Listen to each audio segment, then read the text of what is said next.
My name is Jeffrey Tucker, and I'm the founder and president of the Brownstone Institute, which is entirely dedicated to the cause of human emancipation, especially in the wake of these lockdowns over the last 2 years. When I think about the last 19 months and all the stringency and all the controls and all the ways in which our liberties have been taken away and our rights brutalized, by our government and governments all over the world. And now we're dealing with the vaccine passports and mandates and all this kind of stuff. What I'm realizing is that, and we need to come to terms with this, we are fighting for our lives. This is about the future of civilization, and this is not a parlor game. We are not involved in some sort of debating society, attending ideological conferences and hanging around with our tribe, uh, faction fighting with other tribes. No. Ultimately, this is about the survival of civilization itself. This is the crisis of our lives. This is it. We either engage it or we give up entirely. But that is really what's at stake. My view is that ultimately what's behind all these restrictions and lockdowns and the whole disaster we've been through over the last couple of years is that it traces to intellectual failure. Now, when I say intellectual failure, what that means is the ideas that people believe or don't believe, or the things that they believe that are false, or the things they don't believe that they should believe in fact are true. And the only way I really know how to battle that is by getting an alternative story out there. This is the reason for the censorship. I mean, the reason for the censorship is not just that Twitter, is somehow aesthetically insulted by people who doubt the efficacy of vaccines or something like that. That's not it. There's a strong desire to control the story that the public hears. That's why the social media companies are cooperating so closely with government. They have to censor, because if the truth gets out there, then their whole narrative will fall apart. Like, you have to have some degree of the public believing in this nonsense in order for it to be viable. A government can't rule by force alone. It really does require something of a social movement out there to back it, as we've learned. The Karens are just as important as the gun-wielding government bureaucrats. They're really, probably arguably more important in terms of creating overall social compliance.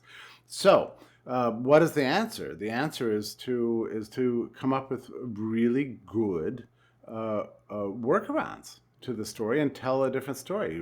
Highlight the science, highlight the facts and the truth, ridicule the lockdowners.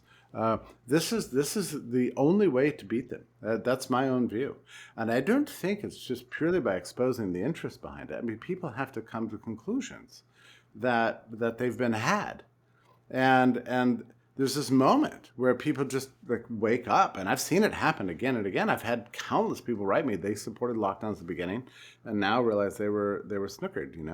But it takes every kind of angle. You never know what's going to change somebody's mind. It could be a tweet. It could be a big book. It could be a documentary series. It could be just a clip. A speech. You just never know. And so we have to hit it from every angle. I published The Great COVID Panic, which is, I think, the best book out on the topic by Gigi Foster and Paul Fridgers, Michael Baker. And in 1 week, we've sold well over 1,000 copies, and I'm just really thrilled about that. I mean, it's like, people need to watch the documentaries. They need to listen to the lectures by the epidemiologists. They need to read the articles. So I've just decided to confront this in every way I possibly can, which is within the realm of ideas and getting the word out there, the education. It's hugely important. We have a lot of rebuilding to do, and it's not just now. It's going to be for decades to recover from this thing. One of the reasons that people do not understand is that we have lived such normal lives for so long. We took all of our freedoms and rights for granted. There were annoying things about the world, things that bugged us, but it seems like almost overnight, all that mattered was taken away from us. And I think that's just a real difficult thing to experience, and to even come to terms with what's happened, or to believe we can do anything about it. But the truth is that we can do something about it. It's not written in history that somehow we should forever live as serfs, as pawns in their modeling games. We don't have to do this. We are the authors of history. the ideas we hold, the choices we make, the things we say, the courage that we act on. It's up to us. And the minute you feel powerless is the minute that they have won. So you cannot do that. You cannot do that. You've got to get out there and fight in every way you possibly can with every opportunity that you're presented. And now is the time.